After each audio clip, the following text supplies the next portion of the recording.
Hello, and welcome to another interview in my series where I'm speaking to one of our many global UX researchers from around the world. My name's Paul Blunden. I'm founder of UX247, and we help global brands improve their products and services by being more customer-centric. So let's meet my guest today. Hello, and thank you for giving up your time today. Can I start by asking you to introduce yourself? What's your name and whereabouts do you come from? Yeah, so Paul, I'm Jonathan. I live and work in Ealing, which is West London, for those of you who don't know London so well. Well, I do know London well, and I know you very well, Jonathan. I've known you for many years, so I'm really looking forward to interviewing you for once rather than watching you interview participants, which I've spent a lot of time doing. So a lot of these interviews I'm doing are with our researchers from all over the world, actually, and many of whom are multilingual. And I wondered whether you were also multilingual. Yeah, I speak a few languages, but I'm only fluent enough to do user research in English. So to me, that's the ultimate test of fluency, right? If you can not only ask the questions, but also understand and follow up. So I wouldn't have the confidence to do that, but I have taken notes in German, French and Spanish as well for an interviewer, yeah. Right, okay, very impressive. That's useful skills to have. Yeah, and I completely agree that fluency is a real measure, as well as some market experience, obviously, as well. Yeah. So obviously you've been in research a long time. Can you tell me how you came to be a UX researcher? Yeah, it's quite a long story, actually. So in 2000, I was working for a small company, one of those that you do everything. I was like a designer, a producer, and even did some programming in Lingo, which was making CD-ROMs in Macromedia Director. And I decided it was time for a grown-up job. So I applied for a few jobs in digital, and I got one at agency.com. And so they hired me as what they called at the time an information architect, but that's really a user experience designer. So I mean, I've got a sort of degree in design, and it seemed like a natural progression for me. One of the first jobs I worked on was a booking engine for British Airways for BA.com, and it was their new thing called Fare Explorer. At the time, they wanted to sort of break things open.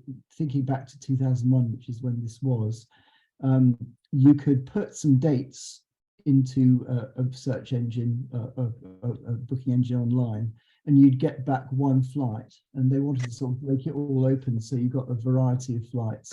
And their feeling was that it would encourage people to upgrade, so to go from World Traveller to World Traveller Plus, or whatever they call it, or maybe even business class. In fact, it did nothing of the sort. It actually encouraged people to shop around for the best time to travel and the best fare. But anyway, it was a big success. I went in to watch it being user researched in London and New York, and it was with the same guy, this English guy called Joel, who was very friendly, and he said to me one of the breaks, he said, "Jonathan, I can tell you're dying to get involved. So do you want to do the next session?" And I said, of course, I said yes. I sort of went into to moderate the session. I was really bad, so I mean, I couldn't really understand why this participant didn't get my design and things like that, and I got a little bit bad-tempered, probably. And everyone in the observation room was laughing. But, then I was hooked. I was really hooked after that. And I went back and said to agency.com, look, we've got to have our own lab. So I designed a lab for them. That was never actually built. But then I moved to Sapient, and I designed a lab for them.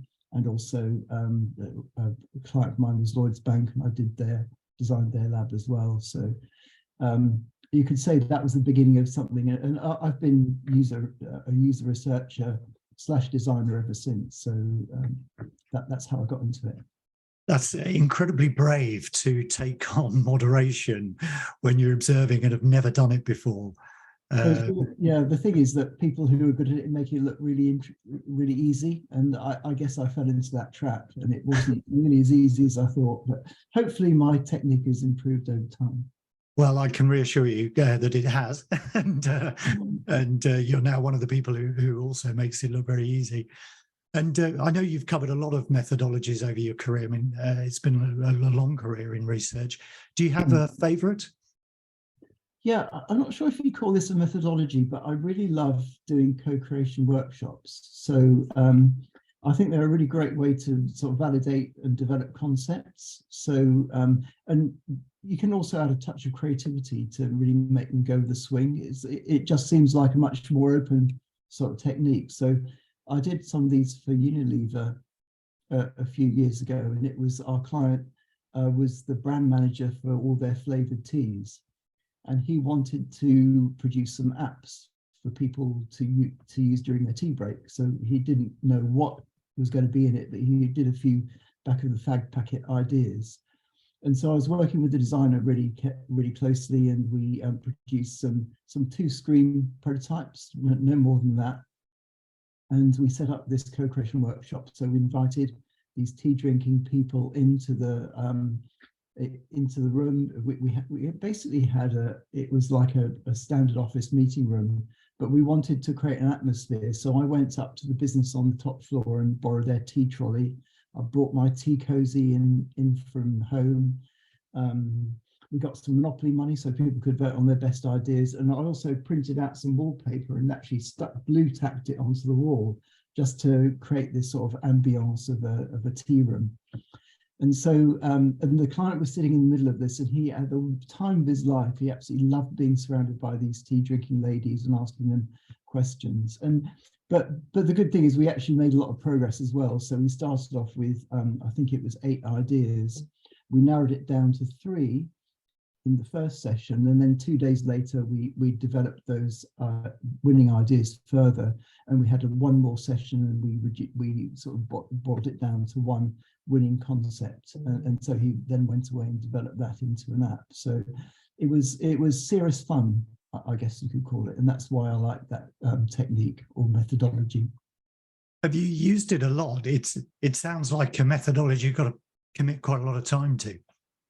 Yes, I have. We also did it when we were together at Foviance. We had some workshops for Sky customers, and they were thinking about launching a streaming service at that time, which turned out to be Now TV. And so we got all these people together and had popcorn, and just again tried to make it sort of as film themed as we could. So yeah, it's like the same. I think, like most researchers, probably 90% of what I do is evaluative research, but there are these other nice things around around the edges, which you always look forward to. Right, that's interesting that evaluative still plays such a big role. Yeah. And you've mentioned a couple of sectors: financial services, obviously, and entertainment. Mm-hmm. What sort of sector experience do you have? My most recent experience has all been in e-government. So I'm on a 6-month project at the moment, which has just been extended, and before that it was a 2-year project for MOJ. So I like working in that sector because you can directly see how your work is going to influence people's lives. And so the MOJ project was all about interventions for people on probation and making it easier for probation officers to actually assign their caseload onto interventions. And those are things like accommodation or training, education, all the sort of things that can stabilize someone's life. And we could see it having a real impact on the lives, not of the people on probation, but on the probation officers who were very, very time poor and needed all the help they could get to have a system that worked really well. Interesting. And MOJ's Ministry of Justice, for those who don't know. Ministry of Justice, yeah, exactly. But before I sort of went freelance and did a couple of big government projects, I was an agency man. So I've worked in a lot of different sectors, and that would include travel, entertainment, sport, financial services, food and beverages, you name it, really. And how would you sort of position the maturity of the UK market from a UX perspective? I think in government it seems very mature. I mean, my sort of litmus test is how seriously is user research taken, and every team in government I've worked on has one or two researchers. I'm one of two on a team of 12 at the moment, so that gives you some sort of idea about how seriously they take sort of voice of customer. And outside of government, have you had similar experience about being pretty mature? I guess I've worked for a lot of specialised agencies, so I guess the customers go looking for consultancies that specialise. So it's kind of hard to tell because I haven't been that active in sales, so I don't know how hard they've had to try to get those clients, if you like. Yeah, okay, that's interesting. I'm just trying to get a feel for sort of how customer-centric brands are within a market, and the perspective, because it's quite interesting talking to people from around the world about their views on where they are.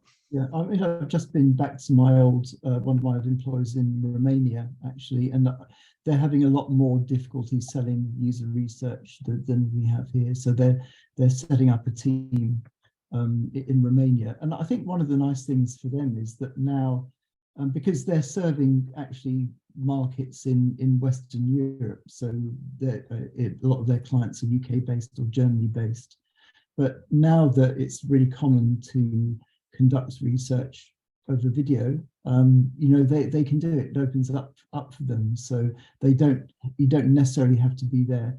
Except I would argue for generative research. I think the context is so important in generative research. You probably have to do that on site or in the market. But now the evaluative research has been sort of blown wide open, and so that's why they're thinking in Romania of starting up a team. Interesting. Well, we've conducted research in Romania ourselves, and I know the pool of researchers is very small, but growing, thankfully, which is a good thing. And in terms of the sort of brands you've worked with, what do you think the greatest challenge for them, or for sort of product directors, senior researchers, are when they're undertaking a UX research study? Yeah, I think it's sort of lack of innovation. I think I've worked with a lot of brands who think sort of very divergently, if you like, about sort of like their competition, and they're always watching what their competitors are doing, etc. I think, to come back to generative research, I think they're missing out on those insights that generative research can bring you. So it's if you just start developing prototypes without those spectacular insights, then you're much more likely to lack innovation. And so, I think what those brand managers that you speak about, what they should think about doing is actually, not just doing things the way they always have been, but talk to the audience, find out a bit more about them, and that will unlock a lot of interesting ideas that you can then use in your product solutions. Yes, it seems that a lot of product people sort of start in the middle of the double diamond rather than go left of the idea, which is a constant challenge. I think for delivery managers, generative research is seen a bit of a chore, because it sort of delays the proper start of the project as they see it. Why would you want to spend sort of 2 weeks at the start of a project before anyone can start developing any code? What point? And it's quite a difficult sell, I think, for some people. Yeah, indeed. But I think those that get it sort of become strong believers quite quickly. Yes, quite.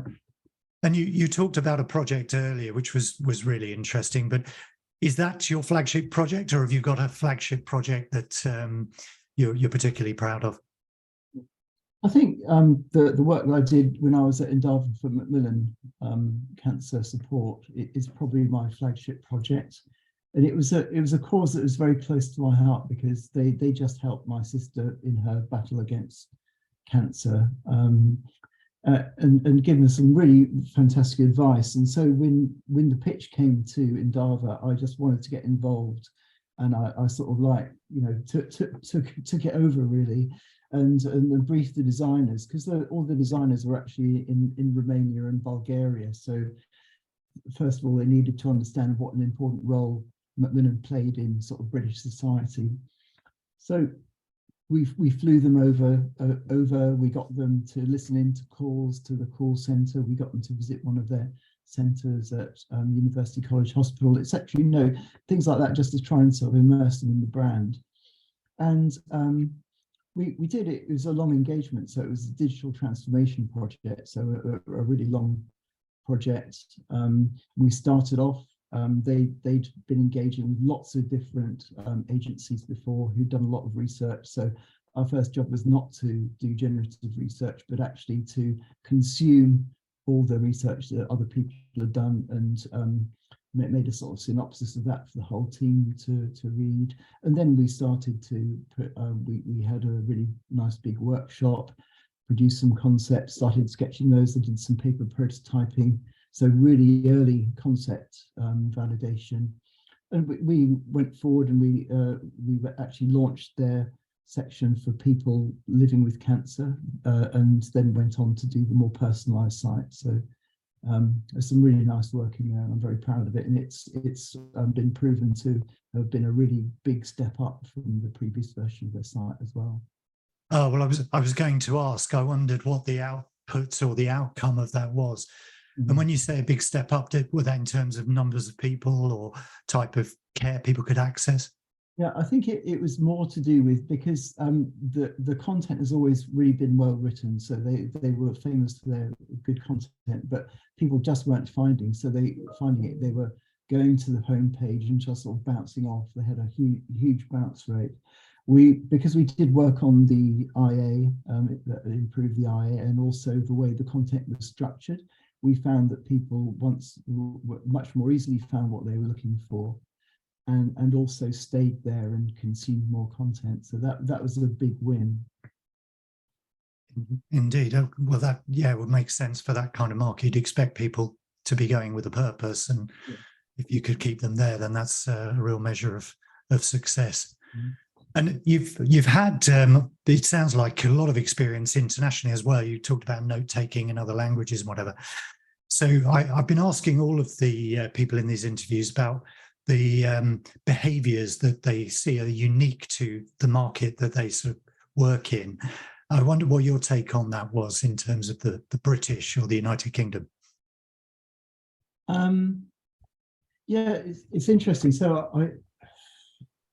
I'm not sure. I can tell you a bit about a subset of people I've been researching recently, which came as a real surprise to me, actually. So we did some assistive technology research with 80 users, and some of those were visually impaired and some were cognitively impaired. And I actually expected the visually impaired people to have much more problems looking at our service and you know, understanding it. And actually, it was kind of the other way around. So we found that the cognitively impaired people, they got to a page which is quite short, but it's quite unstructured and it has quite a lot of repetition in it. And they just hated that page. And then they came further on in our service. They found another page which was longer, but it was really well structured with sort of subtitles and bullet points.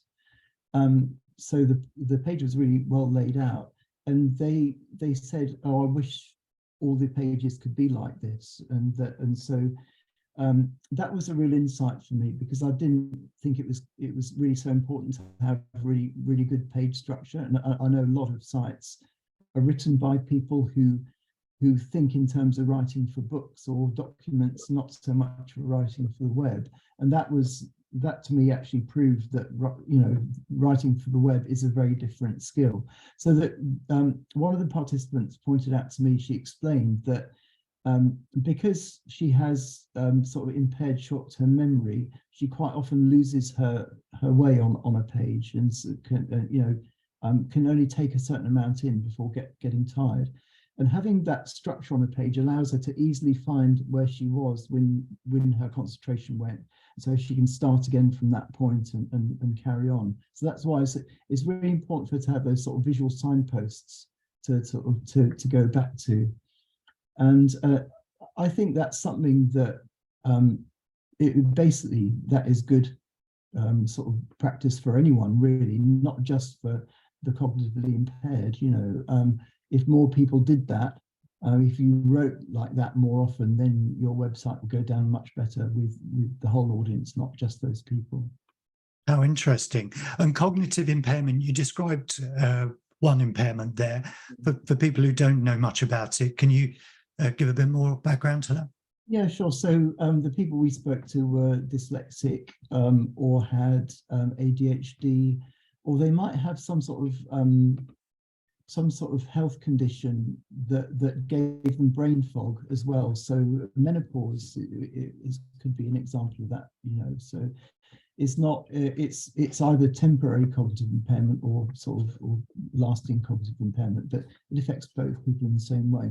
And actually, thinking back to that Macmillan case study, if you've just been to the doctor and the doctor's giving you a cancer diagnosis, you are going to find it really difficult to concentrate on any information on the page. And that's why, and we actually found out, this was before this research I just told you about, but we found that page structure is really important for those people as well. That's really interesting. And of course, page structure is so important for people with readers who are visually impaired. But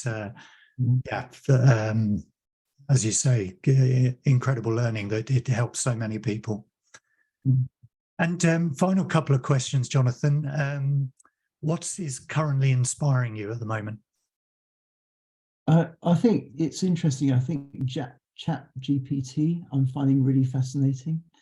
So one of my fellow researchers where I'm working at the moment is starting to use it as a sort of first pass and putting all his research notes into it and seeing what comes back. And he says it actually gives you a really good sort of first pass, what he would probably do in his first draft analysis. And I have another friend who is using it to compose song lyrics. So you can do a lot with it. And I'm keen to find out. I think it's really important not to sort of turn your back on this technology and pretend it's not happening. I think if we can embrace it, then we can stay one step ahead of it. And and maybe if our jobs as these researchers ever become threatened by artificial intelligence, we'll know enough about it to stay one step ahead of it. That's an interesting thought, and yeah, I completely agree. I think you have to embrace these technologies, don't you? And sort of, there's such an opportunity, I think, to use them, particularly in what we do.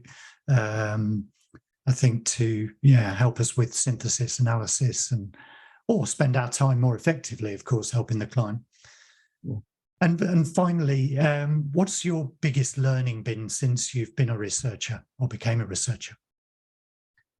I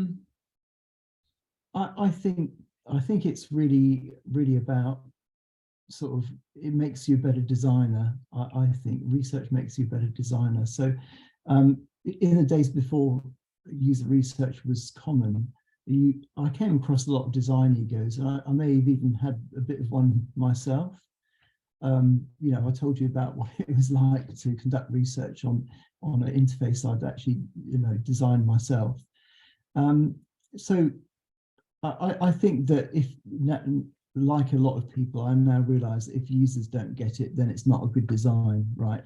And I think I like to work with designers, sort of like maybe as the note taker, or to pair up in research. And I found that that those people, if they embrace it, then their design really goes on leaps and bounds, just because they finally understand that this is who I'm designing for. That's really what I'm paid to do. It's not to have all these wacky ideas that only one person in the audience might like. It's really, you have to, you're not an artist working in a garret, you're a designer, so people have to understand what you're communicating. So I think that's my biggest learning in all the years I've been doing user research. Well, I think that's a terrific learning, and something yeah, a lot of people will enjoy hearing, I think, in this interview. Jonathan, thank you so much for giving up your time. It's been fascinating speaking to you. I've known you a long time, and I always find with these interviews I learn something new, have done again. So yeah, really appreciate you talking to me and sharing all the stories. It's been a pleasure, Paul. Thank you. See you again very soon, I hope. I hope so, for a beer, hopefully. Yeah. I hope you enjoyed hearing from Jonathan. His observations on cognitive impairment versus visual impairment was fascinating. Real lessons to be learned there, because it's a much bigger audience group, actually, and of course go heavily under the radar because a lot of people don't disclose those kind of impairments. So yeah, lessons to be learned as always. Anyway, my name's Paul Blunden. I'm founder of UX247, and we help global brands improve their products and services by being more customer-centric. If you want to find out more about what we do, visit our website, that's ux247.com, or find me on LinkedIn and feel free to message me there. And of course, please subscribe to the channel, and there'll be another interview coming along soon. Thanks for watching.